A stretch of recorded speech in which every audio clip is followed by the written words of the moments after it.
रात की जो खबर आई है इजराइल और फिलिस्तीन में जंग बंद की, इसको लेकर के भारत के अंधभक्त परेशान हैं। उनको रात भर नींद नहीं आई कि आखिर ये कैसे हो गया।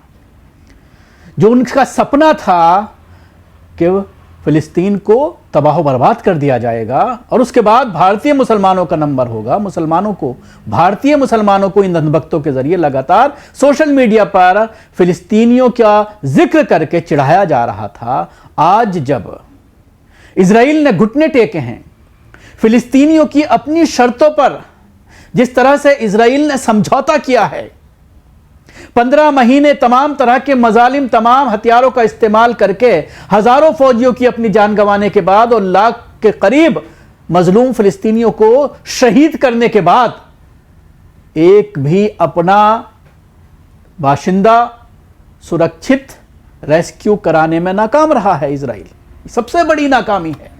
वो नेतन्याहू जो 7 अक्टूबर की जंग के बाद ये कह रहे थे कि 1 हफ्ते के अंदर हम फिलिस्तीन को दुनिया के नक्शे से खत्म कर देंगे और अपने साथ जम कर लेंगे। जो ग्रेटर इजराइल की जो उनकी एक नारा है, उस नारे की तरफ आगे बढ़ेंगे और फिलिस्तीन को इजराइल के साथ मिला लेंगे, यह दावा किया गया। लेकिन उसके बाद आपको याद होगा कि एक बार बीच में जंगबंदी की गई कुछ दिनों के लिए और उसके बाद दोबारा से युद्ध शुरू कर दिया गया। लेकिन लगातार उनके खुद शहरी सड़कों पर आ रहे थे। यह मांग की जा रही थी उनके जरिए बार बार हमारे जो बंधक हैं उनको लाया जाए। जो उनके रिश्तेदार थे बंधकों के, वो बार बार नेतन्याहू का नाक में दम किए हुए थे, जिसकी वजह से नेतन्याहू को एक मंत्री को भी हटाना पड़ा, डिफेंस मिनिस्टर को।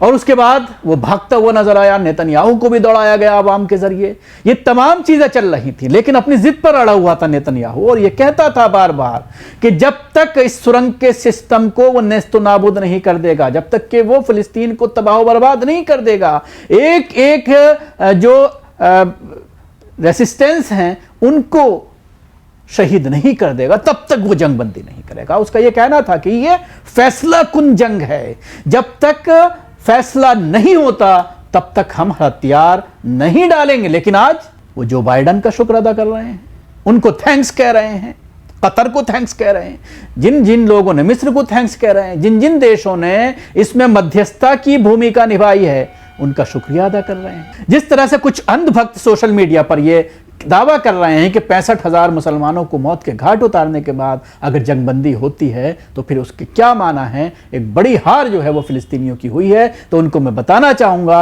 अगर इस तरह से नेतन्याहू खुद दब करके फैसला करते हैं, उनकी शर्तों पर हामी भरते हैं, उस पर साइन करते हैं और थैंक्स अदा करते हैं उन देशों का जिन्होंने इसमें मध्यस्थता की भूमिका निभाई, तो जाहिर सी बात है कहीं ना कहीं ये साफ नजर आ रहा है कि इजराइल पूरी तरह से झुक चुका है। झुकने की वजह फाइनेंशियली तौर पर तबाह बर्बाद होना, जिस तरह से फौजियों की मौत हुई है लगातार, फौजियों के अंदर डिप्रेशन की समस्या, सुसाइड किया जा रहा है फौजियों के जरिए, ये तमाम चीजें जो हैं वो पब्लिक डोमेन में लगातार सामने आ रही हैं। तो इसी वजह से मजबूरन हथियार डालने पर मजबूर होना पड़ा है। और अब ये एक बहुत अच्छी बात है कि जंगबंदी हुई है। बहुत ही परेशानी का सामना करना पड़ रहा था फिलिस्तीन के जो आम लोग हैं, ख़ासतौर से बच्चों को, महिलाओं को, बुज़ुर्गों को बड़ी दिक्कत हो रही थी। सख्त मौसम में, सर्दियों के इस मौसम में उनको दिक्कत का सामना करना पड़ रहा। सबसे बड़ा मसला था मेडिसिन की कमी, ग़िज़ाइयत की कमी, पीने के पानी की कमी। अब जैसे ही रात ऐलान हुआ है तो तमाम जो गज़ा क्रॉसिंग है उसको खोल दिया गया है, बड़ी संख्या में टिरकों को अंदर जाने दिया जा रहा है। अब वहाँ पर जो समझौता हुआ है उसके तहत रीडेवलपमेंट किया जाएगा और एक टाइम के बाद सारी आर्मी जो है उस इलाके से चली जाएगी जिस पर कब्ज़ा कर लिया गया है इजराइल के ज़रिए। और जो बंदी हैं, चाहे वो फ़िलिस्तीन के हों या इजराइल के हों, आपस में उनको एक्सचेंज किया जाएगा। उसकी बाकायदा शर्तें तय की गई हैं कि 1 हफ्ते में इतने जाएंगे, 2 हफ्ते में इतने जाएंगे और उसके बाद ये 6 हफ्तों का टाइम तकरीबन तमाम चीज़ों में लगेगा, जिसके बाद हालात थोड़ा सा अपने पटरी पर दौड़ने शुरू होंगे। उसके साथ ही बिल्डिंग कंस्ट्रक्शन की भी बात कही गई है, उसके लिए बाकायदा पैसा मुहैया कराया जाएगा फ़िलिस्तीन को, ताकि जो मकानात तबाह किए गए हैं, जो स्ट्रक्चर तबाह किया गया है, उसको रीबिल्ड किया जा सके। गोलियों की गाज़ा लीला पूरी दुनिया को एक छोटे मगर जाबाज मुस्लिम मुल्क ने झुका दिया है। या सिंवार हालिया दिनों में जिनको शहीद कर दिया गया, जन्नत में बैठे हुए ये देख रहे होंगे, और सवाल यही है कि आप और आपके जैसे शहीदों ने इस काम को संभव किया। इजराइल के प्रधानमंत्री नेतन्याहू ने यूएस प्रेसिडेंट जो बाइडेन का शुक्रिया अदा किया है और उनसे ये कहा है कि इस जंगबंदी में आपने जो भूमिका निभाई है उसके लिए हम आपके आभारी हैं। गाज़ा नरसनार में US secretary of state Blinken की बड़ी भूमिका रही है, पर इजराइल की फ़िलिस्तीनियन रेसिस्टेंस के हाथों हार और गाज़ा युद्ध विराम के बाद सुर बदल गए। हमास को सैन्य रूप से नहीं हराया जा सकता, ये बात साबित हो गई है। ये बात अमेरिका ने भी मान लिया है।